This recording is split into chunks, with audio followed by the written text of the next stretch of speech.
नमस्कार मंडळी, आजच्या व्हिडिओमध्ये आपण पाहणार आहोत गौराईला साडीपासून कट केलेला ब्लाऊज पीसचा ब्लाऊज कसा तयार करायचा, तेही शिलाई न करता, कटिंग न करता. बऱ्याच लोकांची इच्छा असते गौराईला देवीला मॅचिंग ब्लाऊज घालावा, तर त्यासाठी हा खास व्हिडिओ मी तुमच्यासाठी घेऊन आली आहे. व्हिडिओ शेवटपर्यंत पाहत राहा. ब्लाऊज पीसला दोन्ही बाजूला काठ असेल, बॉर्डर असेल असा ब्लाऊज घ्यावा.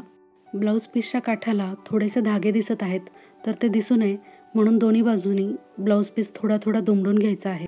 ब्लाऊज पीसचे दोन्ही काठ असे पुढच्या बाजूला जुळवून घ्यायचे आहेत आणि खाली एक सेफ्टी पिन लावून सिक्युअर करायचं आहे. थोड्या अंतरावर वरती एक सेफ्टी पिन लावून घ्यायची आहे.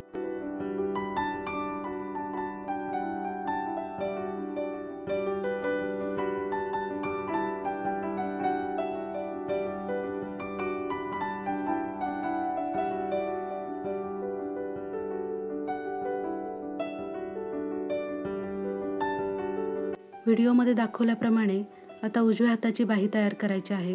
त्यासाठी मागं एक सेफ्टी पिन लावून बाही सिक्युअर करायची आहे. तुम्हाला गरज वाटत असेल तर काडीच्या मदतीने असा ब्लाऊज पीस मागे खोचून बाही तयार करायची आहे. डाव्या बाजूची बाही देखील अशाच पद्धतीने करून घ्यायची आहे. मागे एक सेफ्टी पिन लावून सिक्युअर करायचं आहे.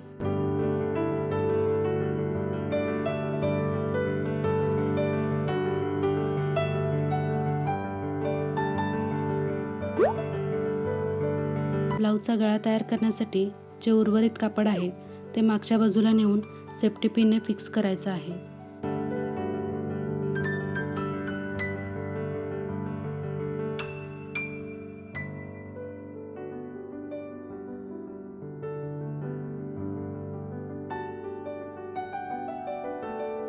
अशा पद्धतीने दोन्ही बाजूचं कापड दुमडून मागच्या बाजूला फिक्स केल्यानंतर गळ्याला असा व्ही शेप येतो.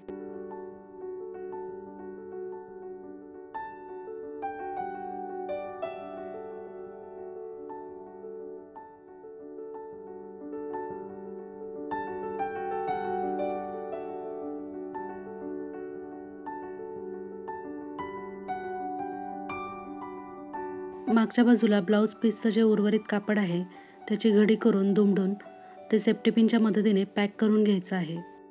इतक्या सोप्या पद्धतीने तुम्ही अगदी 5 मिनिटात गौराईसाठी ब्लाऊज तयार करू शकता, कट न करता, शिलाई न करता. गौराईला नऊवारी साडी कशी नेसवायची, बसलेल्या गौराईचे पाय कसे करायचे, तसेच गणपती डेकोरेशनचे अनेक व्हिडिओ माझ्या यूट्यूब चॅनलवर उपलब्ध आहेत. त्यांची लिंक मी तुम्हाला डिस्क्रिप्शन बॉक्समध्ये देत आहे. ते व्हिडिओ देखील पहा. व्हिडिओ आवडल्यास व्हिडिओला लाईक, शेअर आणि कमेंट करा. धन्यवाद.